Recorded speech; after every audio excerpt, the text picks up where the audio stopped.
போன வீடியோவில் கை ஜாயின் பண்ணுறதை பற்றி பார்த்தோம்.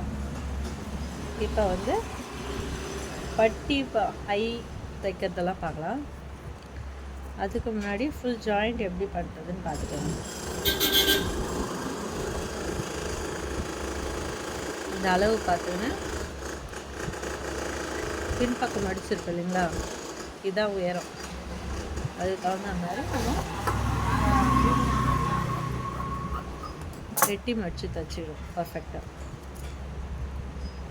இது மாதிரி நீங்கள் தைச்சிங்கன்னா ஒன்று மேலே ஒன்று கீழே உயரம்லாம் கம்மியாகிடுச்சு அதிகமாகிடுச்சு அந்த பிரச்சனையே வராது.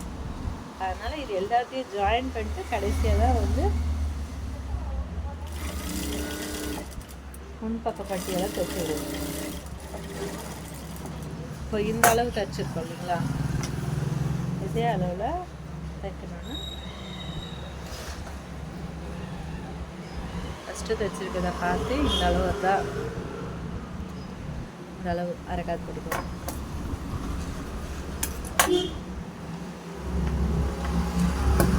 எக்ஸ்ட்ரா இருக்கிறதெல்லாம் கட் பண்ணி எடுத்துட்டு இந்த அளவில் மடிச்சிடணும்.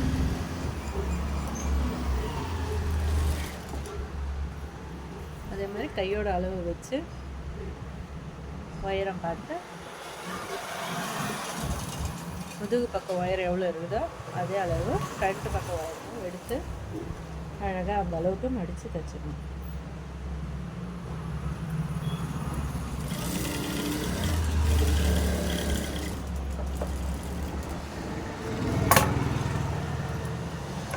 நெக்ஸ்ட்டு பார்த்திங்கன்னா இது மாதிரி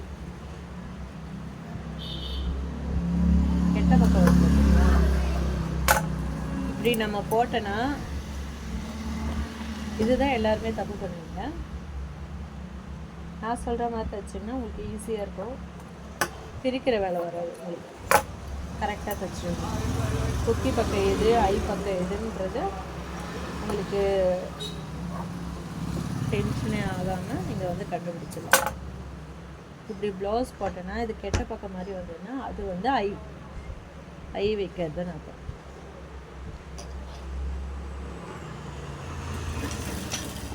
ஐ பக்கம் கெட்ட பக்கத்துலேருந்து ஃப்ரண்ட்டு பக்கத்துக்கு திருப்பணும். இதே மாதிரி மடிச்சுட்டு இப்போ நல்ல பக்கத்தில்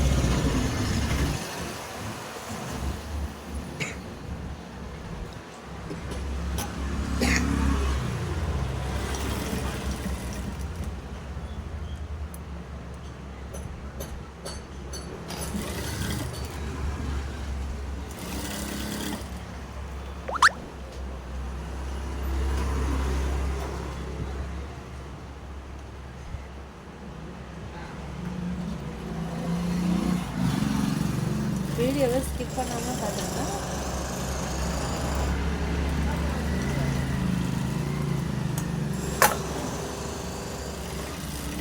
உங்களுக்கு எல்லாமே நல்லா புரியும். ஐ பட்டி கட்டி போட்டாச்சு. நெக்ஸ்ட்டு வந்து கொக்கிக்கு இது மாதிரி ப்ளவுஸ் எடுத்து இப்படி போட்டேன்னா இது வந்து நல்ல பக்கம் வரும். அப்படி இருந்தால் அது வந்து கொக்கி கட்டுற பக்கம்.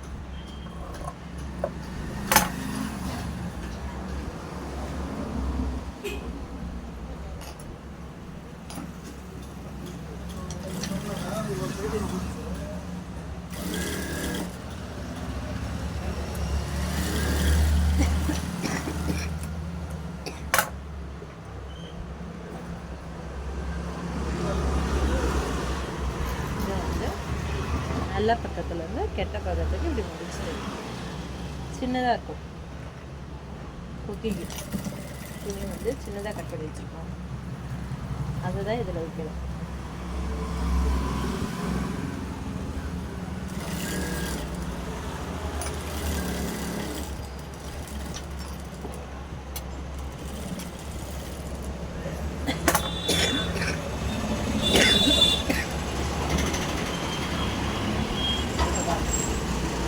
ரெண்டும் ஒரே அளவில் வந்துருச்சா.